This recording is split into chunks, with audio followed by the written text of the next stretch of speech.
जय श्री कृष्णा। मैं आचार्य ज्योति स्वागत करती हूं आप सभी का वैदिक एस्ट्रो केंद्र में। दर्शकों, आज हम बात करने जा रहे हैं 2026 के गुप्त नवरात्रों की। देखिए, हिंदू सनातन परंपरा में नवरात्रि केवल एक पर्व नहीं बल्कि साधना, शक्ति, आराधना और आत्मिक उन्नति का विशेष काल मानी जाती है। वर्ष में 4 नवरात्रियां आती हैं, जिनमें 2 प्रत्यक्ष रूप से प्रसिद्ध है, चैत्र और शारदीय नवरात्रि, जबकि 2 गुप्त नवरात्रियां होती हैं।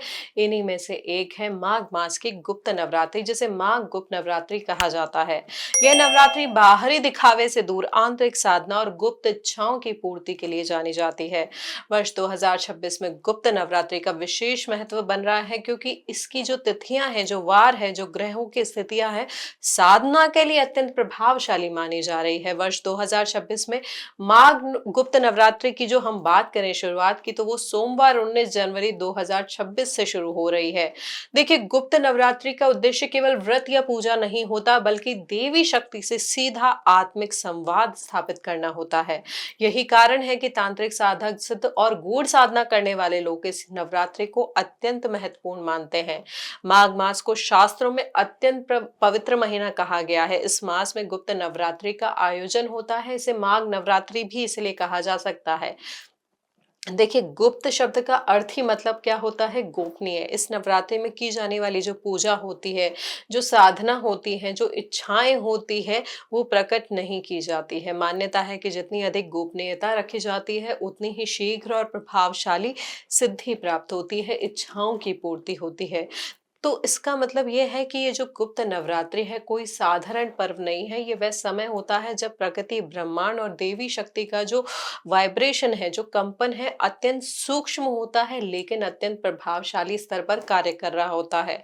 बहुत से लोग जो होते हैं, नवरात्रि को केवल व्रत, पूजा और उत्सव के रूप में देखते हैं, लेकिन गुप्त नवरात्रि उन लोगों के लिए होती है जो भीतर से परिवर्तन चाहते हैं, जो अपनी जीवन की रुकावटों, नकारात्मक शक्तियों, भय, रोग, शत्रु बाधा और कर्मजन्य समस्याओं से मुक्ति पाना चाहते हैं। देखिए, माघ मास में आने वाली गुप्त नवरात्रि विशेष रूप से साधक और गहन साधना करने वाले लोगों के लिए अत्यंत महत्वपूर्ण समझी जा सकती है। ज्योतिषीय दृष्टि से भी हम समझे तो मैंने जैसे आपको बताया कि माघ मास स्वयं में ही अत्यंत पवित्र और ऊर्जा से भरा हुआ महीना होता है। सूर्य का उत्तरायण काल, पृथ्वी का ऊर्जा संतुलन और चंद्रमा की स्थिति, ये सब मिलकर साधना के लिए विशेष वातावरण बनाते हैं। इस समय किया गया मंत्र जाप, कवच पाठ, स्तोत्र पाठ और साधना सामान्य दिनों की तुलना में कई गुना अधिक फलदायी होती है। यही कारण है कि प्राचीन काल से ऋषि, मुनि और सिद्ध पुरुष इस काल में गुप्त साधनाएं करते हुए आए हैं। देखिए, वर्ष 2026 में जैसा मैंने आपको बताया कि माँ गुप्त नवरात्रि की जो शुरुआत है, वो सोमवार 19 जनवरी 2026 से हो रही है और ये नवरात्रि 27 जनवरी 2026 तक चलेगी। पहला दिन प्रतिपदा तिथि का होगा और इसी दिन घट स्थापना होगी तथा माँ शैलपुत्री की पूजा की जाएगी। घट स्थापना के शुभ मुहूर्त की अगर हम बात करें तो सुबह 7:14 से 10:46 तक वो रहेगा, जिसकी कुल अवधि है 3 घंटे 32 मिनट। इसके अतिरिक्त अभिजीत मुहूर्त की अगर हम बात करें तो वो दोपहर 12:11 से 12:53 तक रहेगा, जो उन लोगों के लिए विशेष रूप से उपयोगी है जो किसी कारणवश प्रातःकाल में पूजा नहीं कर सकते हैं। घट स्थापना का विशेष महत्व इसलिए भी है क्योंकि कलश को ब्रह्मांडीय ऊर्जा का प्रतीक माना जाता है। जब आप अपने घर में कलश की स्थापना करते हैं तो आप देवी शक्ति, नवग्रहों और सकारात्मक शक्तियों को अपने घर में आमंत्रित करते हैं। कलश में शुद्ध जल भरकर उसमें अक्षत, मिश्री, रोली, चंदन, लौंग, इलायची, कमल गट्टा, गोमती चक्र तथा या आप कौड़ी भी उसमें डालकर उसे ऊर्जा का केंद्र बनाते हैं। ऊपर नारियल स्थापित करना आम के पत्तों के बीच में, जिसका मुख साधक की ओर होना चाहिए। यह संकेत करता है कि साधक निष्काम भाव से साधना कर रहा है और देवी की कृपा को ग्रहण करने के लिए तैयार है। दर्शकों, ये जो आप स्थापित करेंगे, जो मैंने विधि बताई है, जिन चीजों के साथ स्थापित करेंगे, यहाँ पर महत्वपूर्ण ये भी है कि आप किस श्रद्धा भाव से उन चीजों को, उस कलश को स्थापित कर रहे हैं। जितनी श्रद्धा आपकी मजबूत होगी, उतनी ही उस कलश की ऊर्जा बढ़ेगी। अब बात करते हैं उन नियमों और उपायों की जिनका पालन यदि आप गुप्त नवरात्रि में करते हैं तो ये नवरात्रि आपके लिए अत्यंत फलदायी सिद्ध हो सकती है। सबसे पहला और सबसे महत्वपूर्ण नियम है गुप्त नवरात्रि का ब्रह्मचर्य का का पालन करना। चाहे आप व्रत रखें या ना करें, चाहे आप पूर्ण साधना करें या केवल सामान्य पूजा, ब्रह्मचर्य का पालन करना यहाँ पर अनिवार्य माना गया है हमारे वैदिक शास्त्रों के अनुसार। क्योंकि यहाँ पर जो ऊर्जा हमें मिलती है वो बहुत सूक्ष्म होती है। तो यहाँ पर इसलिए ये साधना का बहुत महत्व होता है। दूसरा अत्यंत महत्वपूर्ण उपाय की बात करें तो देवी कवच का पाठ। देवी कवच जो है दुर्गा सप्तशती से लिया गया है। ये एक अत्यंत शक्तिशाली कवच है जो साधक को नकारात्मक शक्तियों, तंत्र मंत्र, नजर दोष और अदृश्य बाधाओं से सुरक्षित रखता है। यदि कोई व्यक्ति नियमित रूप से देवी कवच का पाठ करता है तो उसके चारों ओर एक अदृश्य सुरक्षा घेरा बन जाता है। इस कवच का पाठ आप संस्कृत में करें तो बहुत अच्छा होता है, सर्वोत्तम होता है। लेकिन संस्कृत यदि संभव नहीं है आपके लिए पढ़ना या बोलना तो आप अपनी भाषा में भी कर सकते हैं। यदि समय की कमी हो तो इसे सुनना भी प्रभावी माना गया है। देखिए सबसे अच्छा होता है संस्कृत में पाठ करना, लेकिन अगर समय का अभाव है या कुछ समस्या है तो आप इसे नॉर्मल लैंग्वेज में या हिंदी में भी पढ़ सकते हैं, नहीं तो आप इसे सुन भी सकते हैं। यहाँ पर तीसरी बात जो है महत्वपूर्ण गुप्त नवरात्रि में जो अत्यंत महत्वपूर्ण मानी गई है वो है संध्या काल में मंत्र का जाप करना।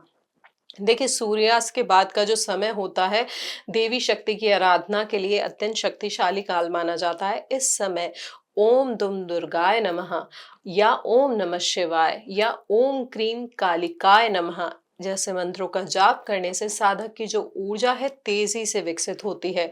जो लोग कोर्ट केस, शत्रु बाधा या किसी प्रकार के नकारात्मक परिस्थितियों से गुजर रहे हैं उनके लिए मां बगलामुखी का मंत्र ओम हीम बगलामुखी नमः अत्यंत प्रभावशाली माना गया है, जिसे हल्दी की माला से जाप किया जा सकता है। लेकिन ध्यान रखें कि माता बगलामुखी का जो मंत्र होता है बहुत प्रभावशाली, बहुत शक्तिशाली होता है। उसकी ऊर्जा को संभालना, उस मंत्र की ऊर्जा को और माता की जो ऊर्जा है उनको संभालना बहुत ही कठिन होता है। तो आपको ये समझना पड़ेगा कि आप उस ऊर्जा को संभालने के लिए सात्विक रूप से तैयार है या नहीं। या आपका घर या आपकी बॉडी या जो आपका समग्र व्यक्तित्व है उस ऊर्जा के लिए तैयार है या नहीं। इसलिए शुरुआत के लिए अगर हम बात करें माता के मंत्रों की तो आप ओम नमः शिवाय का जाप कर सकते हैं या ओम दुम दुर्गाय नमः का जाप कर सकते हैं। इन मंत्रों के प्रभाव से भी आपके जो जीवन में समस्याएं हैं, चाहे कोर्ट से रिलेटेड, चाहे किसी एनिमी से रिलेटेड या फिर कोई शारीरिक समस्या जो है, कोई रोग है, कोई दोष है या बुरी नजर की हम बात करें तो ये सारे इन उपायों से, इन मंत्रों के जाप से दूर होते हैं। देखिए गुप्त नवरात्रि में सिद्ध कुंजिका स्त्रोत का पाठ भी बहुत विशेष माना गया है। यह जो स्त्रोत है पहले से ही सिद्ध माना गया है और इसे जागृत करने के लिए किसी विशेष अनुष्ठान की आवश्यकता नहीं होती है। कहा जाता है कि जो साधक नियमित रूप से सिद्ध कुंजिका स्त्रोत का पाठ करते हैं उन्हें कवच, कीलक या अर्गला की आवश्यकता नहीं होती है। स्त्रोत स्वयं में संपूर्ण सुरक्षा और कृपा प्रदान करने वाला होता है। यहाँ पर खान पान की शुद्धता भी गुप्त नवरात्रि में अत्यंत आवश्यक है। यदि आप व्रत नहीं रख सकते तो भी कोशिश करें कि तामसिक भोजन या फिर मांसाहार या अत्यधिक जंक फूड से दूरी बनाए रखें। व्यसनों से दूर रहें, शराब जैसी चीजों से दूर रहें। पेट को पूरी तरीके से ना भरे, सात्विक भोजन भी कर रहे हैं तो यहाँ पर हल्का खाएं, हल्का रखें अपने भोजन को ताकि शरीर साधना की ऊर्जा को ग्रहण कर सके। साथ ही यदि संभव हो तो भूमि पर या अलग आसन पर या साधना की जो एक विशेष स्थान आपने बनाया है वहां पर सो सकते हैं इन 9 दिनों में, ताकि जो ऊर्जा है आपकी वो और अधिक प्रभावी बन पाए। हवन का भी विशेष महत्व होता है गुप्त नवरात्रि में। यदि आप घर में नकारात्मक ऊर्जा आपको लग रहा है बहुत ज्यादा है तो नवरात्रि के दौरान एक बार या 9 दिनों तक लगातार हवन करना अत्यंत लाभकारी होता है। हवन के माध्यम से आप वातावरण को, ऊर्जा को शुद्ध कर रहे हैं और जो मंत्रों की ऊर्जा है वो पूरे घर में फैलकर जो नेगेटिव एनर्जी है, जो नकारात्मक शक्ति है उसको दूर कर रही है। इसके साथ साथ ही इस व्रत में एक और महत्वपूर्ण चीज होती है, वो होती है कन्या का पूजन करना। कन्या पूजन गुप्त नवरात्रि का अत्यंत पवित्र और महत्वपूर्ण अंग है। कन्याओं का सम्मान, उनकी सेवा और उन्हें प्रसन्नता के साथ विदा करना यह दर्शाता है कि देवी शक्ति आपके घर से प्रसन्न है। कन्याओं के चरण धोना, तिलक लगाना, भोजन कराना और 3 परिक्रमा करना विशेष फलदायी माना गया है। दर्शकों, अंत में गुप्त नवरात्रि में मौन का पालन करना, कम बोलना और अपनी ऊर्जा को व्यर्थ ना करना भी अत्यंत आवश्यक है। जितना अधिक आप अपनी ऊर्जा को भीतर संचित करेंगे, उतना ही अधिक देवी की कृपा आपको प्राप्त होगी। मैं आशा करती हूँ कि ये गुप्त नवरात्रि आप सभी के जीवन में शांति, शक्ति, सुरक्षा और सिद्धि लेकर आए। माँ दुर्गा, माँ काली और सभी देवी स्वरूप आप सभी पर अपनी कृपा बनाए रखें। जय माता दी।